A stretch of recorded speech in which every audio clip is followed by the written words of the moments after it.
निघाला होता आपण एक वर्ष होय पहिल्या वर्षी निघाला होता आणि 3 टन निघाला आणि ती 9 टन झाली आपण 15 आणि 4 निघाला 3 वर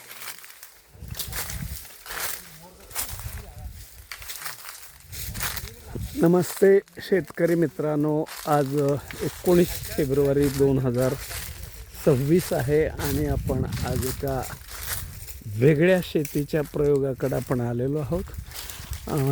पंढरपूरपासून चळे म्हणून गाव आहे आणि त्या ठिकाणी गेले 20-25 वर्ष वासुदेव गायकवाड म्हणून जे एक प्रयोगशील शेतकरी आहेत आणि त्यांच्या ह्या प्रयोग बघायला आपण या ठिकाणी आलो आहे. आपण ह्या आंब्याच्या प्लॉटमधनं फिरतो आहे. सर नमस्ते सर, आपली ही शेती बघायला आम्ही आज आलेलो आहोत. ही संकल्पना जरा आपल्या शेतकऱ्यांना जरा समजून सांगितलं तर बरं होईल. मानवी अस्तित्व सुरू होण्याच्या अगोदरपासून जी या पृथ्वीवर निसर्ग स्वतःच्या सोप्या पद्धतीनं स्वयंपूर्ण स्वयंपोषी स्वयंविकासी अशी सजीवसृष्टी निर्माण करत आलेला आहे. हो हो हो. पृथ्वीचं वय आहे 450 कोटी वर्ष. माणसाचा जन्म आहे 1 लाख वर्षापूर्वीचा. Yes sir. शेतीचा शोध 10,000 वर्षापूर्वी. Yes sir. त्यापूर्वी हे सगळं आपोआप होत होतं. हो आणि मासानोबो फुकावाका म्हणून एक सायंटिस्ट होऊन गेले जपानमध्ये. हो. त्यांनी विना नांगरणी, विना खुरपणी, विना फवारणी, विना रसायन अशा पद्धतीची शेती केली. येस. आपण त्या पद्धतीनं करायचा प्रयत्न करत होतो. येस. विना नांगरणी, विना खुरपणी, विना फवारणी, विना रसायन आपलं बरं चाललं होतं. हो. परंतु तोपर्यंत पुढं असं लक्षात आलं की विना सिंचनसुद्धा तितकंच गरजेचं आहे. वा. आणि विना सिंचन आम्ही आता सुरू केलेलं आहे. हो. करायचं 2030 साली आपल्याला पाणी बंद करायचं आहे. बरं बरं पण तो प्रयोग सुरू केल्यानंतर मात्र आमच्याकडं आता परत एकदा भरपूर अडचणी सुरू झालेल्या आहेत. बरं बरं. परंतु पाणी देणं म्हणजे सुद्धा जमिनीचं वाळवंटीकरण करणं हे पटलं आहे. त्यामुळं आम्ही त्याच मार्गावर पुढे चालून जायचा प्रयत्न चालू आहे. सर, हा एकंदरीत आपला हा जो परिसर आहे किती एकराचा आहे? माझा 32 एकर क्षेत्र आहे. बरं. आणि ह्याच्यामध्ये मग कसं आपण ह्या शेतीकडे बघता? 15 एकर सीताफळ आहे.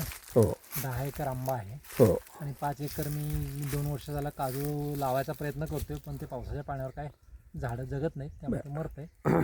फक्त माझ्याकडे आता ऑलरेडी फिक्स काय आहे की बाबा पुढच्या 10 वर्षात माझ्याकडे जंगल असेल. हो. ती जंगल चंदन असेल.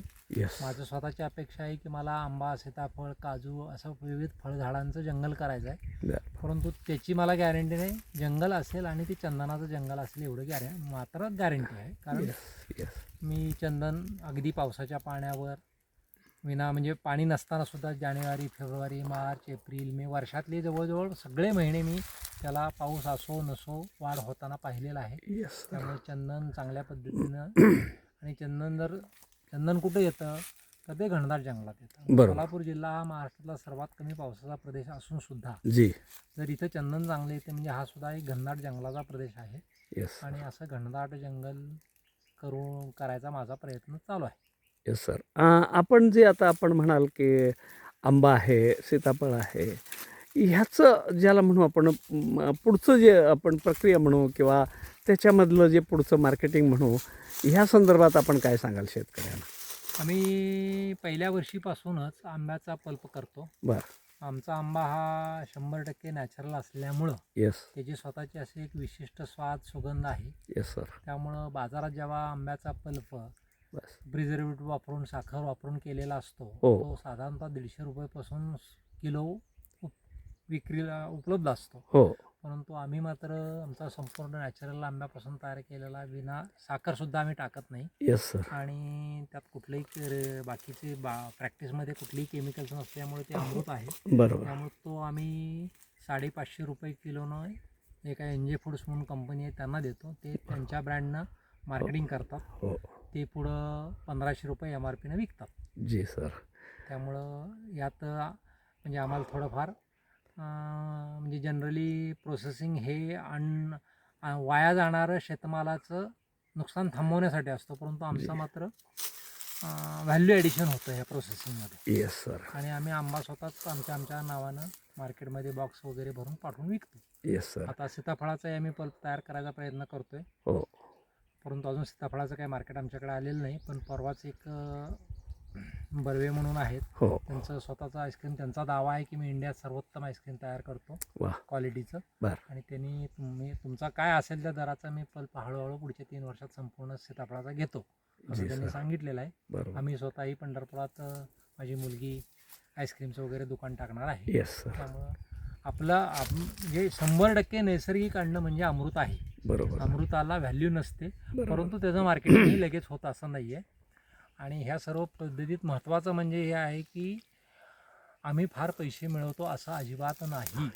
Yes sir. आम्ही अमृत पिकवणार, आम्ही अमृत खाऊ घालणार, हा आमचा उद्देश आहे. पैसे त्यातून जादा मिळाले तर तो त्याचा साईड इफेक्ट आहे, तो उद्देश नाही. परंतु उद्देश जेव्हा इतका चांगला असतो तेव्हा पैसा मिळणार, परंतु यातून आम्हाला आनंद खूप मिळतो, म्हणून आम्ही हा अशा पद्धतीचं काम करतो. सर, देशामध्ये हरित क्रांती झाली आणि एकीकडं माणूस त्याच्यामध्ये भरकटत गेला असं आपल्याला वाटतं?